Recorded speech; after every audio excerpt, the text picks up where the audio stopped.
Truth be told, the WWE Hall of Fame has never really been that big of a deal to me. After all, there's no physical building, there doesn't seem to be any criteria whatsoever on how to get in, and of course, celebrities like Drew Carey are in it. But nevertheless, I still understand that it's a tremendous honor, and that it does mean a whole lot to many fans and people in the industry, which I happen to find very interesting. But you know what else about the WWE Hall of Fame I find interesting? Well...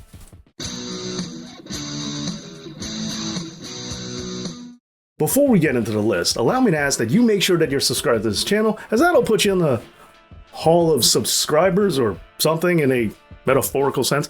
Anyway, and on top of that, please make sure you give this video a big thumbs up. Thank you so much, and now let's get into the video.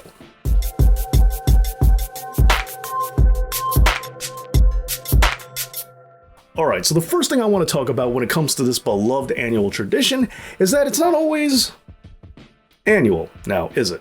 While a lot of us think of the Hall of Fame as an annual endeavor, Attitude Era fans might have noticed that it was missing during that time period. After 1996, the Hall of Fame took a 7-year break, although since then it would go on uninterrupted for many years, only finally taking hiatus again in 2020 due to lockdown restrictions. But don't worry, because the class of 2020 would simply be inducted alongside the 2021 class the following year. And now it seems like the Hall of Fame is right on schedule to pick up pace as usual.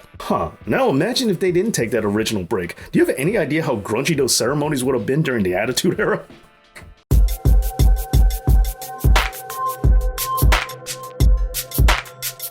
Speaking of the ceremony, a big part of it is seeing some familiar faces from the past come in to accept their induction into the WWE Hall of Fame.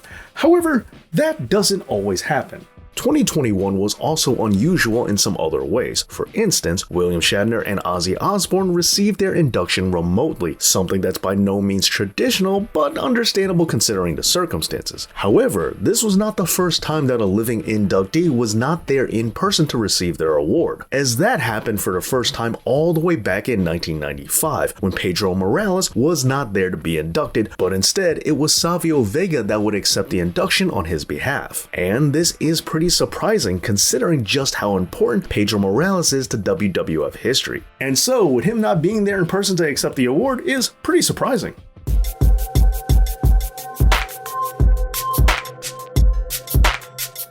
Alright, so this one might cause some arguments because there are a lot of people who thoroughly believe that it's true. However, my question is, have you ever really seen anything officially from WWE itself to back that up? There has been a lot of internet chatter saying that one can get themselves removed from the WWE Hall of Fame, and with cancel culture being what it is, this really doesn't seem too surprising. However, when we stop to look at actual proof from WWE itself that this can happen, there doesn't really seem to be any. For instance, when we look at the first female inductee, the Fabulous Moolah, while she did get her WrestleMania Battle Royal taken away from her, she still remains in the WWE Hall of Fame. Furthermore, let's look at Superfly Jimmy Snuka, someone that many people have claimed has been removed, even though when we look at WWE's own website, there are still plenty of photos showing him being inducted, not to mention that you can also watch footage of the ceremony featuring Jimmy Snuka on the WWE network. And let's not forget about the wrestler that pretty much started these rumors in the first place, and that's Hulk Hogan. If he was indeed ever removed, it's kind of hard to take that seriously considering that he was inducted for a second time yet again in 2020.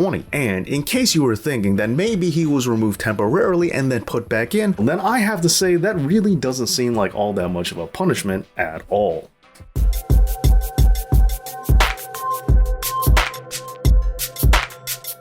It does seem weird that in the WWE Hall of Fame, there are a lot of people who cut their teeth, became stars, and barely had anything to do with the WWE itself in it. One complaint that many fans have is that the whole WWE Hall of Fame features a lot of people who really had nothing to do with WWE, or just very little. And while WWE itself has claimed that they're pretty much just a wrestling Hall of Fame, it does beg the question, who exactly started this trend to begin with? Well, the answer to that would be none other than Verne Gagne. That's right, Mr. AWA himself. He was inducted back in 2006, and while yes, he did do some work for the WWF in Madison Square Garden in the 1970s, it's not like he did enough to warrant a Hall of Fame induction for the House of McMahon. But as far as professional wrestling goes, of course Verne Gagne is one of the biggest names that ever existed. But then again, some of you out there might not count Verne Gagne, as there is someone who predated him just 2 years prior. Someone who would still count as an outsider but has done nowhere near the amount of work for the wrestling industry that Gagne has. And that is of course Pete Rose, who is the first celebrity inductee into the Hall of Fame, which was no doubt making up for his absence in Cooperstown. And with that, there are a lot of people out there who sympathize with why Pete Rose was put in.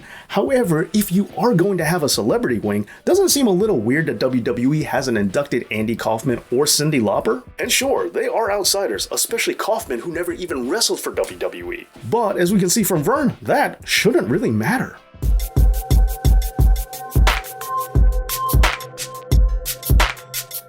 Whether it's the black and gold brand or if it's 2.0, there are a lot of people who see NXT as Hall of Famers in the making. However, how long is it going to take before one of those future Hall of Famers becomes a Hall of Famer? The Hall of Fame does a great job of honoring the past, and it's NXT that does a great job of representing the future. And for some, this begs the question, when will someone from NXT get the honors of being in the HOF? Because like Bob Dylan once sang, the present now will later be past. But believe it or not, the wait for this is actually a lot shorter than you might think, because technically it's already happened, and with a surprising entry, Jushin Thunder Liger, as he did have one match with Tyler Breeze for the black and gold brand, and has recently found himself inducted in the 2021 class. And so if you were wondering who's going to be the first NXT inductee, well, you already have your answer. That's right, that young plucky rookie Jushin Thunder Liger finally worked his way up to becoming a WWE legend. That didn't take awfully long now, did it?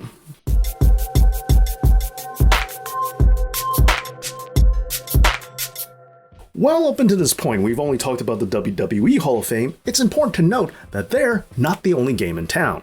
When WWE first created the Hall of Fame in 1993, WCW, not to be outdone, wasn't too far behind, as it only took them 2 months before they created their own. And while World Championship Wrestling only had 3 classes, they did manage to shove a whole lot of inductees during that time period. And in all the years since, this has created a pretty interesting opportunity, as there are several wrestlers who have been inducted in both the WCW and the WWE Hall of Fame. Who was the first wrestler to accomplish this? Well, it was none other than the big cat Ernie Ladd, who did this when he was inducted into the WWE Hall of Fame in 1995, having already been in the WCW Hall of Fame just a year prior. Now, this achievement wouldn't be replicated again for another 9 years, when both Harley Race and Big John Studd would receive the honor from WWE. This was followed up by the aforementioned Verne Gagne, as well as Dusty Rhodes, Eddie Graham, Gordon Solie, Terry Funk, Antonio Inoki, Lou Thesz, Wahoo McDaniel, and most recently Dick the Bruiser, who was inducted into the WWE Hall of Fame in 2021.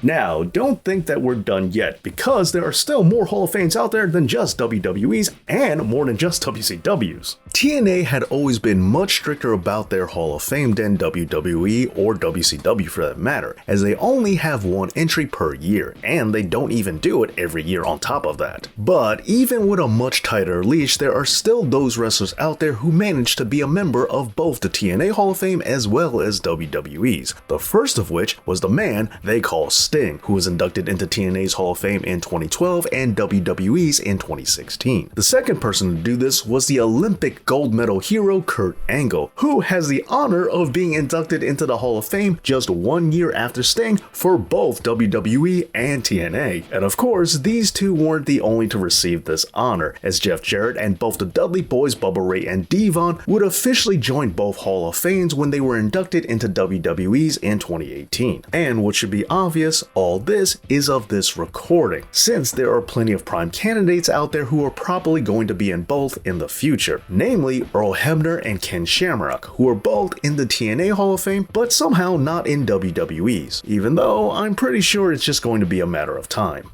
I mean, it's gotta happen sooner or later, right? It's not like Earl Hebner did anything that was really... Oh yeah, right.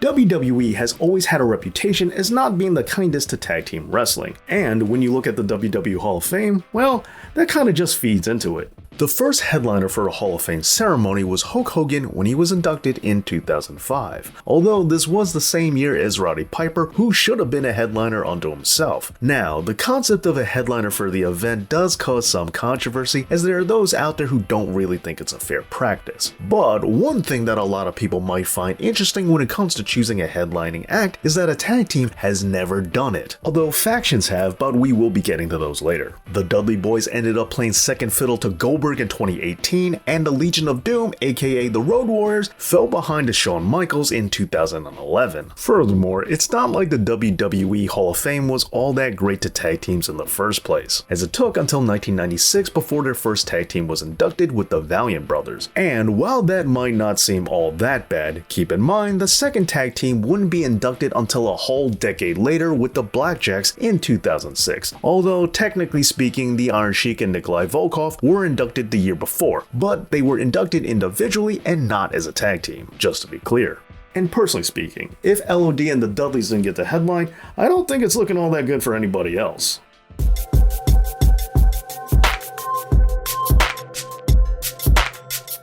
There are many people out there who feel like the Hall of Fame is a once-in-a-lifetime achievement, but that ain't the case. Ric Flair is the first person to ever be inducted into the WWE Hall of Fame twice. He was inducted as a member of the Horsemen in 2012, and he was inducted individually in 2008. Oh, and by the way, with that induction, he also achieved the honor of being the first active member of the WWE roster to be inducted as well, even though he was just retired the following night. Now, it would take another 7 years in 2019 before anybody would repeat this feat, but instead of just one person doing it, it turned out to be 3, as Bret Hart, Shawn Michaels, and Booker T were all brought in for a second time when the Hart Foundation, D-Generation X, and Harlem Heat were all inducted in that year. And then, in 2020, with the induction of the New World Order, Hogan, Hall, and Nash would all receive their second entries, as well as X-Pac. Although, speaking about X-Pac,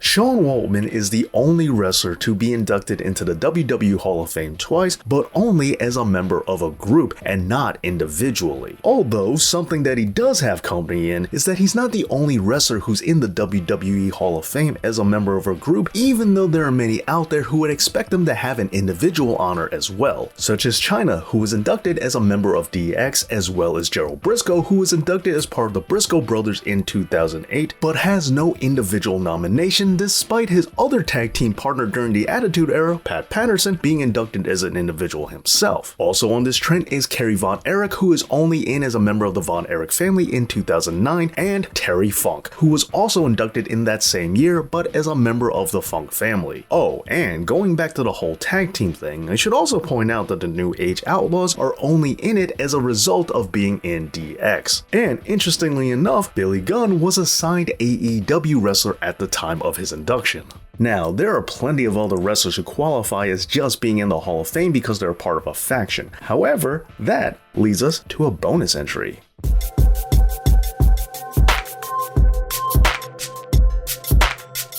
Weirdly, when it comes to inducting a faction, WWE is oddly selective about which members they decide count. But if they did decide to induct every single possible permutation, some fascinating things would occur. Now, I don't have time to go over every possibility of what could happen, but here are just a few interesting things to take note of. First is that certain individuals who are considered persona non grata would get in, such as Chris Benoit as a member of the Horsemen, Buff Bagwell as a member of the NWO, and Lex Luger would actually be inducted twice, considering that he was a member of both groups. But not only that, Ted DiBiase and Randy Savage would also find themselves with a second Hall of Fame nod as well. And additionally, Rick Rude would be inducted 3 times, as he was both a member of DX and the NWO, and has already received his individual Hall of Fame induction back in 2017.